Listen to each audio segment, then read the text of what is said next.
वो सिर्फ सुनते हैं ब्लेसिंग्स ब्लेसिंग्स ब्लेसिंग्स, और ये ब्लेसिंग एक बहुत बड़ा ट्रैप है। जिस दिन एक विवाह होता है परमेश्वर के भवन में, उसी दिन बुरे आत्मिक संसार को एक असाइनमेंट मिलता है कि इस घर को आपको तबाह करना है, इस घर को आपको डिस्ट्रॉय करना है। पासवान जो है एम्बुलेंस जैसे हो गए हैं, आईसीयू मतलब इमरजेंसी में उनको बुला लो, बस अब सिचुएशन है बस मुर्दे गाड़ने वाली सिचुएशन में। तो लड़की ने बताया कि साहब जब से मैं शादी होके आई हूँ, मैं अपने हस्बैंड से कुछ भी बोलती हूँ कि भाई आज क्या बनेगा, तो ये कहते हैं पापा से पूछो। और मैं इनसे कहती हूँ कहीं बाहर चलें घूमने, तो ये कहते हैं पापा से पूछो। कि हर बात के लिए इनका सिर्फ यही होता है कि पापा से पूछो। तो भाई मैंने शादी तो मैंने इनसे करी, पापा से थोड़ी करी है।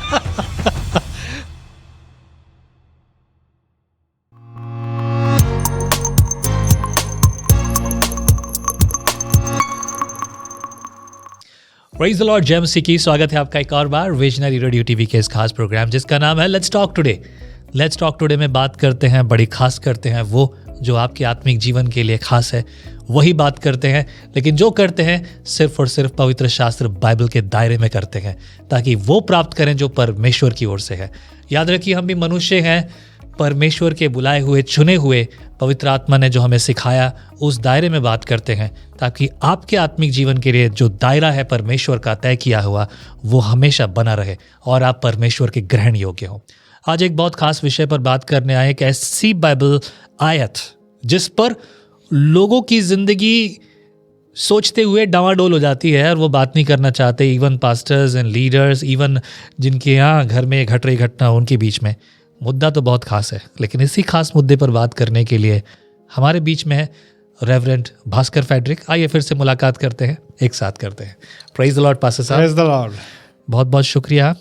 ये वो मुद्दे हैं जिस पर बात करने के लिए लोग अक्सर डर जाते हैं जी। अच्छा, प्रभु के सेवकों के पास दिल है, आत्मा है और प्रचार भी करना चाहते हैं, लेकिन चर्च ही सुनना नहीं चाहता। चर्च को सिर्फ अपनी कान की खुजली पे बात करनी है, एज द बाइबल सेज।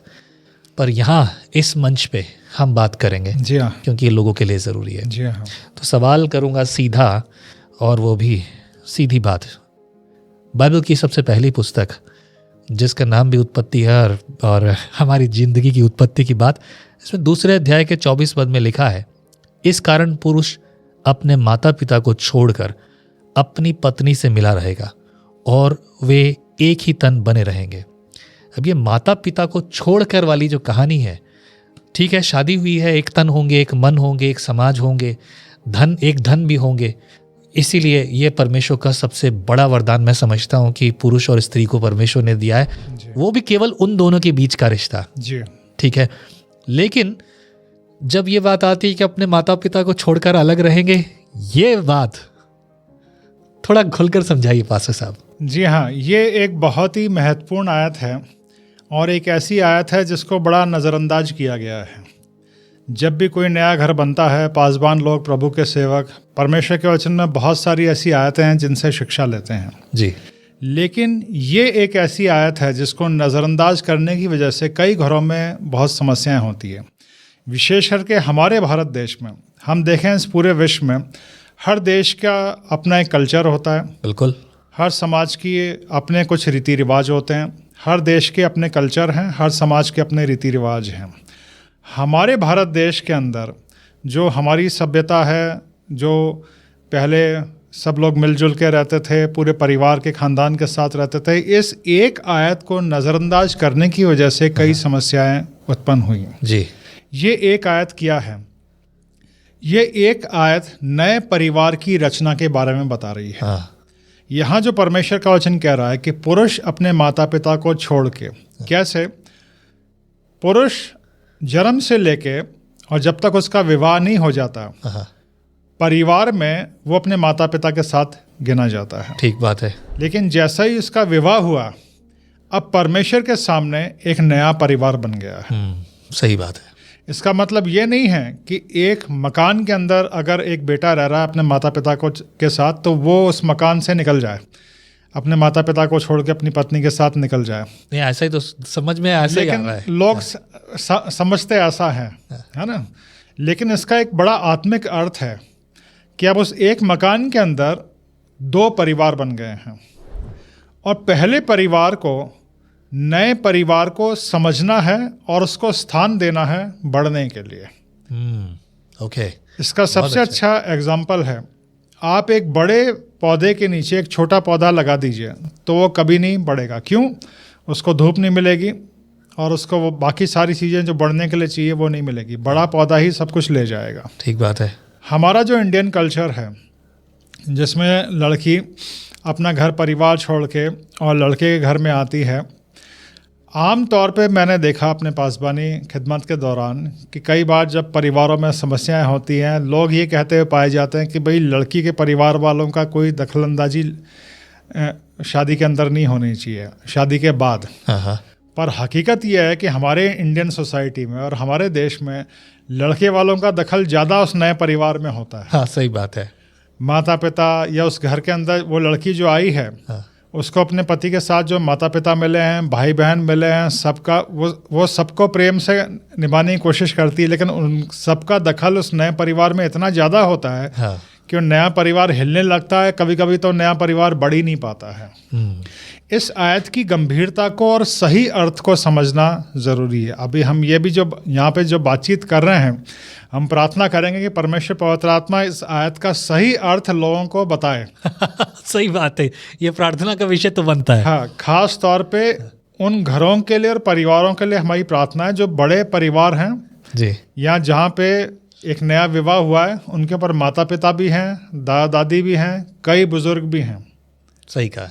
उनको परमेश्वर का ये वचन बता रहा है कि तुम्हारा बेटा, वो तुम्हारा बेटा था विवाह होने तक, पर अब वो सबसे पहले अपनी पत्नी का पति है। हाँ। अब तुम्हारे से ज़्यादा परमेश्वर के वचन के अनुसार उसकी पत्नी का उसके ऊपर हक है। बिल्कुल ठीक बात है। तो आपको अब उस नए परिवार को एक स्पेस देना है, एक स्थान देना है। जैसे आप लोग बड़े हुए, इतने अनुभवों से आपने सब कुछ प्राप्त किया, आपके पास अनुभव हैं, तो आपको उस नए परिवार को भी अनुभवों में बढ़ने देना है। नया परिवार हो गया, उनको अपने निर्णय लेने दीजिए। हाँ। अपने निर्णय उनके ऊपर मत थोपिए। सही बात है। हमसे ज़्यादा तो पक्षी समझदार होते हैं। हम कहते हैं कि हम इंसान हैं, सबसे ज़्यादा समझदार हैं और पक्षियों में, जानवरों में कोई समझ नहीं होती। हाँ। लेकिन हम सब जानते हैं कि बर्ड्स जब बच्चा बड़ा होने लगता है तो एक चिड़िया उसको, चाहे छोटी हो चाहे बड़ी हो, वो अपने घोंसले से निकाल देती है। हाँ। बाज के बारे में, ईगल के बारे में बताया जाता है कि वो अपने बच्चे को ऊंचाई से नीचे फेंकते हैं ताकि वो उड़ना सीखें। राइट। पर कई घरों में, कई परिवारों में ऐसा होता है कि नए परिवार को वो इतना दबा के रखते हैं कि नए परिवार की कभी ग्रोथ नहीं हो पाती, नया परिवार कभी बढ़ नहीं पाता। बुजुर्गों के साय में, बुजुर्गों का साया एक बहुत अच्छी चीज़ है। हाँ। नए परिवार को सहायता मिलती है, मदद मिलती है, अनुभव मिलते हैं, नए रिश्ते मिलते हैं, पर ये फोर्सफुली नहीं होना चाहिए कि नहीं अब आप जो है सारे निर्णय हमारे इच्छा के अनुसार लो। नहीं, लोग ये कहते हैं ना कि बिना तुम हमारे सहायता के, बिना हमारे माँ बाप के सहारे के तुम आगे बढ़ ही नहीं सकते। जी हाँ। हम ही सिखाएंगे, हम ही चलाएंगे तुम। जी हाँ, वहाँ समस्या हो जाती है और उसके लिए ये परमेश्वर का वचन है। देखिए, परमेश्वर का वचन जो है वो सबसे बड़ी अथॉरिटी है। तो परमेश्वर का वचन जब यहाँ पे कह रहा है कि पुरुष अपने माता पिता को छोड़ के अपनी पत्नी के साथ मिला रहेगा, तो ये फाइनल अथॉरिटी है, परमेश्वर का वचन है जिसको हमें ऑनर देना है। हालांकि इसका ये भी गलत मतलब ना समझें कि यहाँ घर को तोड़ने वाली बात हो रही है। ओके। यहाँ एक नए घर को बनाने की वाली बात हो रही है। हाँ। एक नया परिवार बना है और वो जो नया परिवार बना है, आपको उस नए परिवार को स्पेस देना है, नए पति पत्नी को स्पेस देना है। ये बात आपने क्लियर कर दी कि ठीक है कि एक नया परिवार, दोनों ही परिवार, लड़की का लड़के का, दोनों की जिम्मेदारी है कि इस नए परिवार को इसका स्थान मिले और वो आगे बढ़े, जैसा कि आपने बताया। पर ऐसे क्या क्या कॉम्प्लिकेशंस हो सकते हैं अगर ये आयत को नेग्लेक्ट करने से? क्या क्या होता है घर परिवार में? कुछ समस्याएं जो लोगों ने मेरे से शेयर करी है जी। एक बार एक परिवार के यहाँ पे मैं गया था जहाँ इसी तरह की कुछ समस्याएं चल रही हैं। तो लड़की ने बताया कि साहब, जब से मैं शादी होके आई हूँ, मैं अपने हस्बैंड से कुछ भी बोलती हूँ कि भाई आज क्या बनेगा, तो ये कहते हैं पापा से पूछो। और मैं इनसे कहती हूँ कहीं बाहर चलें घूमने, तो ये कहते हैं पापा से पूछो। कि हर बात के लिए इनका सिर्फ यही होता है कि पापा से पूछो।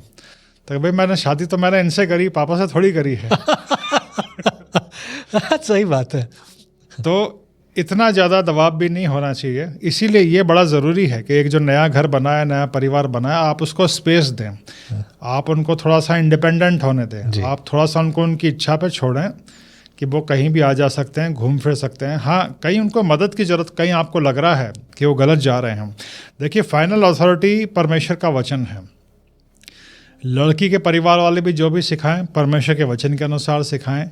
ये एक विश्वासी को देखना है ना, नए बने हुए घर में, चाहे वो हस्बैंड हो, वाइफ हो, जो भी आपको सिखाया जा रहा है, अगर परमेश्वर के वचन के अनुसार वो सही है तो आप उस शिक्षा को लीजिए। इसीलिए अनगॉडली पेरेंट्स, अनगॉडली फ्रेंड्स, अगर वो कुछ कह रहे हैं, उससे ज़्यादा परमेश्वर का वचन मायने रखता है कि परमेश्वर का वचन क्या कह रहा है। परमेश्वर के वचन की हमें शिक्षा पे चलना है जी, क्योंकि स्पष्ट है, परमेश्वर के वचन की शिक्षा पे जो घर बनेगा, तो वो घर एक ऐसा घर बनेगा जो चट्टान के ऊपर मजबूती के साथ बना रहेगा। और वो चट्टान मसीह है, वो चट्टान मसीह है। क्या बात है। तो इसलिए ये आयत भी चट्टान के समान एक मजबूत घर बनाने के लिए बड़ी मायने रखती है। परमेश्वर का हर एक वचन हर घर को चट्टान के समान मजबूती प्रदान करता है। तो आज जितने भी बुजुर्ग सुन रहे हैं, जो माता पिता हैं या घर में और दूसरे एल्डर्स हैं, ये उनकी बड़ी जिम्मेदारी बनती है। उनको समझना है कि अब एक नया परिवार बना है, आपके मकान में, आपके घर में एक नया परिवार बना है। आप उस नए परिवार को स्पेस दें, उनको अपना जीवन जीने दें। लेकिन मान लीजिए अगर मेरे पिताजी बहुत अफसर हैं, उनके पास बड़ी ताकत है, उनके पास आदमी है, उनके पास पैसा है, उनके पास बहुत कुछ है, और वो सब कुछ होते हुए वो अपनी ज़िंदगी में बड़ी ताकत के साथ जी रहे हैं। लेकिन एक समय आता है जब उस ताकत चली जाती है उनके रिटायरमेंट पे। अभी बेटा जो छोटा था, जिसको डांट कर वो अपनी मर्जी कर लेते थे, लेकिन अब बेटा भी बड़ा हो गया है, बहू भी आ गई है। अब जब यहाँ पर क्या है, इनका ईगो और इनका जो स्वाभिमान था, अब तक जो चल रहा था, जो लेवल था स्वाभिमान का, वो इनके स्वाभिमान के साथ आकर टकरा रहा है। बहू सास ससुर के साथ मैनेज नहीं कर पा रही है बिकॉज ऑफ कि ये चाहते हैं कि अब तक ज़िंदगी हमारे हिसाब से चल रही थी, तुम हमको क्या सिखाओगे, राइट। अब ये यहाँ पर आकर क्लैशेस हो रहे हैं। अभी इसके बीच में बेटा फंसा है, या हो सकता है बहू फंसी हो, दोनों ही केस में। अब ये जो चीज़ें हो रही हैं, इनमें इस वजह से ज़्यादातर लोग बिखर रहे हैं, प्रॉब्लम्स में फंस रहे हैं। इनके लिए क्या कहेंगे? मतलब क्योंकि वचन को इग्नोर किया गया। जी हाँ, अगर ये समझ में आता तो, पर कैसे? ईगो ही सबसे बड़ी समस्या होती है परिवारों में और रिश्तों में। और जितने भी रिश्ते ख़त्म होते हैं वो ईगो की वजह से ख़त्म होते हैं, चाहे वो पति पत्नी का हो, चाहे परिवार में आप वो दूसरे रिश्तों को ले लीजिए, माता पिता के। जहाँ पे ईगो आई, चाहे वो ना ये बुज़ुर्गों के अंदर होनी चाहिए। अगर आप परमेश्वर के वचन की बात कर रहे हैं, मसीह एक परिवार की बात कर रहे हैं जी, तो ना तो वो हस्बैंड के अंदर होनी चाहिए, ना वाइफ के अंदर होनी चाहिए, ना पेरेंट्स के अंदर होनी चाहिए। हम सबको परमेश्वर के वचन को फॉलो करना। परमेश्वर का वचन ये बताता है कि क्राइस्ट हेड है हमारे घर का, हमारे परिवार का। तो सारे एल्डर्स भी अगर इस बात को सीख ले कि नहीं, क्राइस्ट हेड है, क्राइस्ट हेड है, क्राइस्ट हमारे घर का हेड है और हम सब उसकी फैमिली के मेंबर हैं, तो सारी समस्याएं ख़त्म हो जाएंगी। जी। पर अगर ये बात थोड़ी अजीब है ना पास्टर साहब, सालों हो गए चर्च में प्रचार करते हुए आपको, और मैं यकीन करता हूँ, मुझे यकीन है कि इतने सालों तक मैंने जो प्रचार किया है, मुझे यकीन है मैंने पूरी ईमानदारी से सिखाया है। पर आपका 27 साल का अनुभव है, क्या फिर भी 27 साल पूरे दिल और आत्मा से प्रचार करने के बाद भी आपने लोगों को बदलते देखा है? क्या वो लोग इन बातों को समझ लेते हैं? परमेश्वर के वचन से लोगों को बदलते हुए भी देखा है और कईयों को पुराने बंधनों में रहते हुए भी देखा है। हाँ। ये ठीक वैसी बात है जैसे एक क्लास के अंदर टीचर अपनी पूरी कोशिश करता है तो कई अच्छे बच्चे भी निकल जाते हैं, कई रह जाते हैं। हाँ। वैसे भी हम भी अपनी जान में पूरी कोशिश करते हैं। इसका दूसरा बिब्लिकल एग्जाम्पल ये है कि हम बीज फेंकने वाले हैं। हमारा काम बीज बोना है, बीज फेंकना है। हाँ। बीज को बढ़ाने का काम परमेश्वर का है और बीज हृदय रूपी जो ज़मीन है, हाँ। उसकी नम्रता और कठोरता पे भी निर्भर करता है। सही बात है। जो बीज बढ़ने से रह जाते हैं क्योंकि उनके हृदय कठोर होते हैं, चारों तरफ जंगली झाड़ियाँ होती हैं। हाँ। और पक्षी आके, शैतान के एजेंट, वो आके चुरा के ले जाते हैं। वेल, ये बात कहकर हम अपने आप को संतुष्टि दे लेते हैं, पर अल्टीमेटली हम ही दुखी होते हैं जब ये लोग मुसीबत में पड़ते हैं। अनुभव आपके बहुत हैं, मुझसे कई गुना ज़्यादा, but I must say that कि बहुत बार जब बिलीवर्स परमेश्वर के वचन को इनकार करके, क्योंकि इनकार इसलिए कर रहे हैं क्योंकि सुना तो है पर समझा नहीं, और समझा है तो भी माना नहीं, और वहाँ स्ट्रगल शुरू हो जाते हैं फैमिली में। उसके बाद पादी साहब ही नज़र आते हैं और वो सिर्फ एक ही काम के लिए, दुआ करने के लिए। But also word of God says council, godly council, and godly council उसके लिए कोई और नहीं मिलेगा, वही व्यक्ति जो आपके वो शादी करने में मदद कर रहा है, जो आपके साथ खड़ा हर रविवार आपको प्रचार कर रहा है, and he is good enough to give you all counsel of God. पर फिर भी सिचुएशन क्या, कभी कुछ ऐसी परिस्थिति आपके सामने आई? जी हाँ, मैं हमेशा इस चीज़ को भी सिखाने की कोशिश करता हूँ लोगों को, क्योंकि आमतौर पे क्या होता है, लोग इवन जब अरेंज मैरिज भी हो रही है तो लोग अपने माता पिता बैठते हैं, दोनों पक्ष के बैठते हैं, एल्डर्स बैठते हैं, पर ऐसा बहुत कम देखा जाता है, ना के बराबर, कि लोग अपने पासबान को भी बुलाएंगे कि आप भी आइए, आप भी हमारी मदद कीजिए और आप भी हमारे को काउंसिल करिए।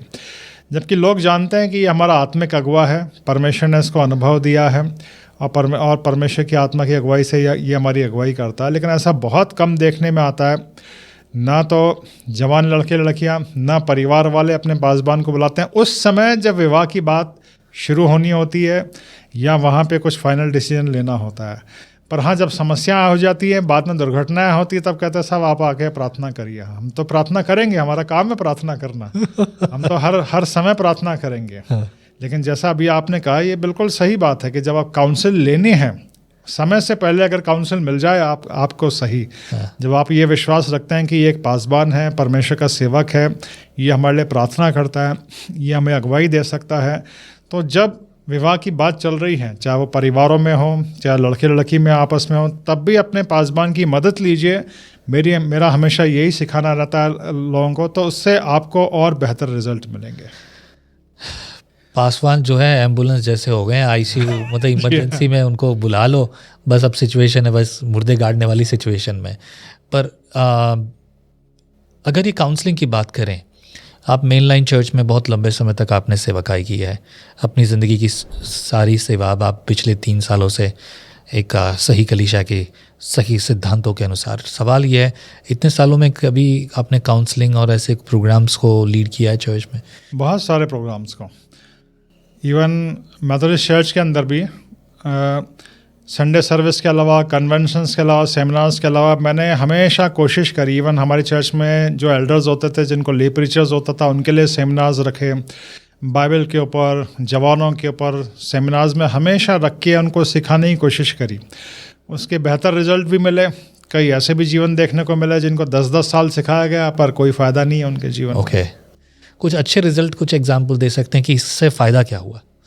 इससे फ़ायदा ये लोगों के आत्मिक जीवन को बढ़ते हुए देखा, कई लोगों के आत्मिक जीवन को बढ़ते हुए देखा। कई लोग जो बुरे लतों में या बुरे नशे में थे, उनको छूटते हुए देखा, उनके जीवनों को बदलते हुए देखा। जब आत्मिक जीवन बदलते हैं, पूरे चर्च का एनवायरनमेंट चेंज होता है, अच्छा लगता है, सारी बातों में अच्छा लगता है। ये जो हम बात कर रहे हैं ना, ये इस बात पर एक बहुत ज़रूरी बात मैं कहूँगा। 2 सवाल है मेरे आखिरी, इनमें से ये सेकंड लास्ट है। हम जो बात कर रहे हैं असल में आज के समय में, जब अब मसीह में विश्वास में लोग काफ़ी आने लगे हैं because of the social media. जब मैंने सोशल मीडिया की मिनिस्ट्री शुरुआत की थी, मतलब ये रिकॉर्डिंग्स वगैरह, तो बहुत सारे पास्टर्स मेरे सेवकाई को शैतान की सेवकाई बोलते थे। वो अच्छा हुआ कोविड आया, तब उन्होंने खुद ने बोला कि ये परमेश्वर की सेवकाई है, और वो खुद मुझे फ़ोन करके पूछते थे कि हम कैसे करें, हमें सिखाइए। चलो कुछ तो बदला। लेकिन सवाल ये है कि अब इस न्यू एरा में, after the Covid, lot of people are coming to the Lord, वो जान रहे हैं, प्रभु को पहचान रहे हैं। लेकिन यहाँ एक बड़ी प्रॉब्लम हो रही है कि प्रॉपर शिक्षा अभी भी नहीं मिल रही। शिक्षा होते हुए लोग भटके में, वह उनकी बात नहीं कर रहा। जैसे कि मेन लाइन चर्चेज़ हो गए, बहुत पुराने चर्चेज़ हो गए, लोग 20 साल हो गए चर्च में बैठे हुए, भले ही वो रिफॉर्म चर्चेज़ में हो। तो सवाल ये है कि ऐसे लोग जो प्रभु में आ रहे हैं, जो ठीक से रेगुलर चर्च नहीं जा पाते और कई सारी बातें हो रही हैं, वो सिर्फ सुनते हैं ब्लेसिंग्स ब्लेसिंग्स ब्लेसिंग्स। और ये ब्लेसिंग एक बहुत बड़ा ट्रैप है। हम जब मसीह में आए हैं तो हमें परमेश्वर ने कभी ये वादा नहीं किया कि अब तुम्हारे सामने जो है फूल बिछ जाएंगे। प्रभु का वचन कभी ये वादा नहीं कर रहा कि हमें पतली सकड़ी रोड पे आना है। तो सकड़ी रोड आसान नहीं है। I mean we have struggle ahead, but उसमें परमेश्वर का साथ, जी तो ये एक ट्रैप जैसा क्या है, आशीष क्या है, हर चीज़ में आशीष के बारे में प्रचार किया जाता है। एक भीड़ है मेरे सामने, अगर 50 लोग बैठे हैं, 100 लोग बैठे हैं, I always preach about that thing कि लोगों को प्रेरणा मिले। जी यही सभी पासवान करते हैं। कुछ लोग उनको कंडेम करते हैं तो मैं उसके खिलाफ भी हूँ, कंडेम मत कीजिए, क्योंकि सिचुएशन है, वहाँ बहुत से नए लोग हैं, नए लोगों के सामने यही बात की जाएगी। पर जब नए लोगों को शिक्षा प्राप्त करनी है, उसके लिए ये प्रोग्राम है। जी हम उन चर्चेस की मदद करते हैं जिस चर्च के जो मतलब ऐसे लोग जो मसीह में आ गए हैं और अभी उन्हें बाइबल की शिक्षा की ज़रूरत है, जहाँ उनको उनके चर्चेज में नहीं मिल सकती और पॉसिबिलिटीज़ नहीं हो रही। जो बात हम कर रहे हैं ये प्रचार भी लोग नहीं करते। That's what we are talking on this Bible word. तो जब हम ये बात कर रहे हैं, ये बात लोगों के लिए किस तरह से लाभकारी है और इसका लाभ क्या मिलेगा, इसमें दूसरा सवाल पैदा होता है। क्योंकि उन्होंने अब तक तो ब्लेसिंग सुनी, शादी की बात भी सुन ली, ये भी सुन लिया कि एक विश्वासी का विश्वासी के साथ शादी करना गलत है, लेकिन क्यों, किस लिए, क्या होगा और इसका कारण क्या होगा। आखिरी बात मैं ये बोलूँगा, अगर लोगों को ये बात पता नहीं है कि उसके परिणाम कितने बुरे हो सकते हैं और क्या होंगे, तब तक वो कभी नहीं जानेंगे कि कितना मुश्किल और कितना गंभीर है ये विषय। जी that's what I am asking. दोनों सवाल मैंने आपके सामने रखे। परमेश्वर का वचन इसमें हमें सारे जवाब देता है। परिणामों के बारे में भी परमेश्वर का वचन बताता है। जी, परमेश्वर का वचन स्पष्ट बताता है, इस संसार के साथ चलना एक चौड़ा रास्ता है, यीशु मसीह के साथ चलना एक सकरा रास्ता है। हाँ, दोनों रास्तों के परिणाम भी परमेश्वर का वचन बताता है कि वो जो चौड़ा रास्ता है जिस पर आप आराम से चल लोगे अपने जीवन में, अंत में नरक है, और सकरे रास्ते का जो अंत है वो स्वर्ग है। तो जैसा जीवन हम जी रहे हैं उसका वैसा ही परिणाम होगा। परिणाम के बारे में परमेश्वर का वचन बिल्कुल स्पष्ट है। मैं सो कहूँगा उद्धार का अनुभव। जब हम परमेश्वर का वचन प्रचार करते हैं, पश्चाताप और उद्धार का प्रचार करते हैं, जो लोग उद्धार पा जाते हैं उनको खुद परमेश्वर के वचन से और परमेश्वर से कनेक्ट होना बड़ा ज़रूरी है। वचन और प्रार्थना के जरिए वो प्रभु से लिपट जाएं और स्वयं बाइबल का अध्ययन करें, खूब परमेश्वर का वचन पढ़ें, तो आपको पता रहेगा कि इस पवित्र बाइबल के अंदर क्या है। आपका पासबान भी जो आप शिक्षा दे रहा है, कोई प्रचारक भी जिसको आप पसंद करते हैं वो शिक्षा दे रहा है, तो क्या वो सही है या नहीं। सही बात है। लास्ट टाइम इस बारे में हमने बात की थी, किस तरह से चर्च चुने। जी पिछली बार आपने बात, बहुत से लोगों की ज़िंदगी में बदलाव आया इस बारे में। सो अब फाइनली कितना ज़रूरी है ये, जैसे भी आपने ये कहा, यही लोग उलझ रहे हैं कि भाई शादी भी करनी है तो क्या एक विश्वासी से करना ज़रूरी है। बहुत से वीडियोस में मैंने इस बारे में बात की है, but the same question I am putting in front of you. अगर आप विश्वास में आ गए हैं, अगर आपने उद्धार पाया है, तो फिर आपको एक विश्वासी के साथ ही, एक उद्धार पाए हुए व्यक्ति से ही विवाह करना है। क्योंकि आत्मिक संसार के बारे में परमेश्वर का वचन बड़ा स्पष्ट है। अगर आपका उद्धार हो गया है और आपका विश्वासी वो उद्धार पाया हुआ नहीं है, तो वो बुरे आत्मिक संसार के वश में है। वो बुरा आत्मिक संसार आपके विवाहित जीवन को प्रभाव करेगा, हिलाएगा, और परेशानियां इससे होती हैं। अगर मैं आत्मिक संसार की गहराई की बात करूं तो जिस दिन एक विवाह होता है परमेश्वर के भवन में, उसी दिन बुरे आत्मिक संसार को एक असाइनमेंट मिलता है कि इस घर को आपको तबाह करना है, इस घर को आपको डिस्ट्रॉय करना है। उस बर्बादी से बचने के लिए दोनों का, पति पत्नी का, परमेश्वर के साथ चलना बड़ा ज़रूरी है, प्रभु में होना बड़ा ज़रूरी है। और पति पत्नी में से कोई भी अगर उद्धार पाया हुआ नहीं है या प्रभु की नज़दीकी में नहीं है, तो जो बुरा आत्मिक संसार है, शैतान और उसके दुष्टात्माएं हैं, वो उसके ज़रिए उस घर को के ऊपर प्रभाव डालेंगी। तो यहाँ समस्या आती है। इसलिए हम कहते हैं, बड़ा जोर देके कहते हैं, परमेश्वर का वचन कहता है कि एक विश्वासी को, एक उद्धार पाए हुए व्यक्ति को, एक उद्धार पाए हुए व्यक्ति से ही विवाह करना है। बट एट लास्ट जो आपने पहले सवाल का जवाब दिया था, मैं चाहता हूँ कि उसके लिए फाइनल वर्ड्स आप लोगों के लिए कहें कि किस रीति से इस बाइबल वर्ड को जो है लोगों ने नहीं समझा कि माता पिता से अलग रहना, और वो समझने से कितनी आशीष है और कितनी भलाई उनके परिवार के लिए होगी। मैं एक बार फिर से बड़ा जोर देके कहूँगा, सब लोग उत्पत्ति 2:24 आप लोग इसको पढ़ें। और परमेश्वर के वचन में लिखा है, परमेश्वर ने ये आयत दी है तो किसी मकसद के लिए दी है, और ये आयत स्पष्ट तौर पे एक नए परिवार की रचना के बारे में बता रही है। ये पुराने घर को तोड़ने की बात नहीं है। जितने ही माता पिता या एल्डर्स इस वचन को सुन रहे हैं, पुराने घर को तोड़ने की बात नहीं हो रही है। लड़के से या पुरुष से ये नहीं बोला जा रहा है कि तू अपने माता पिता को छोड़ के अपनी पत्नी को कहीं ले जा, लेकिन माता पिता को और एल्डर्स को ये समझना है कि अब उनके घर में एक नए परिवार की रचना हुई है, उस नए परिवार को उन्हें स्थान देना है, नए पौधे को उन्हें स्थान देना है बढ़ने के लिए। प्रभु आपको आशीष करे इस Amen. वचन के द्वारा। हमने ये नहीं कहा कि कई बार क्योंकि परिवेश भी काम करते हैं, परिवेश जो लोगों के जो कल्चर है, हर स्टेट का कल्चर अलग है, कंट्री का कल्चर अलग है। विदेशों में डायरेक्टली लोग सोचते हैं शादी हुई है तो बिल्कुल अलग ही रहना है, एंड मैं सोचता हूँ कि वो भी ठीक ही है उस तरीके से, पर फिर भी इसका मतलब नहीं कि सब कुछ ठीक हो जाएगा। आखिरी सवाल मेरे मन में आ रहा है, एक बिलीवर के साथ शादी करने के लिए या बिलीवर फैमिली होने से कितना हद तक ये बातें रहती है कि भाई, अब कुछ लोगों ने एक सवाल पूछा कि अगर हम शादी कर रहे हैं कि एक बिलीवर के साथ शादी करें तो उसकी क्या गारंटी कि सब कुछ शादी अच्छी रहेगी। हम सब ये अक्सर यही प्रचार करते हैं, आपके विश्वासी से हो तो आपका जीवन अच्छा रहेगा, अविश्वासी से शादी की तो ज़िंदगी ख़राब हो गई। लेकिन एक विश्वासी से शादी करके भी तलाक की सिचुएशन अगर किसी के घर में आ रही है तो there is what kind of assurance और सेफ्टी और गारंटी कि वह एक विश्वासी से शादी की तो सब कुछ आसान हो जाएगा।